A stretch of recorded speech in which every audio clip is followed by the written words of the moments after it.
సమయమనక ప్రభు పనిలో ప్రయాసపడిరి. అలుపెరుగని పోరాటం చేసి ఆయుష్కాలం ముగించుకొనిరి. సోమరి ఎందాక ఊరుకుందో, కాలమే పరుగులు తీయగా ఉరకలు వేయక. కాలం నీతో ఆగదు, సమయం నీతో ఉండదు.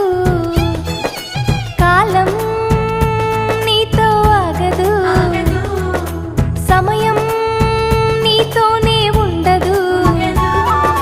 పరుగులు తీస్తుంది, ఉరకలు వేస్తుంది. దేవుడు చెప్పిన ఆజ్ఞను పాటిస్తూ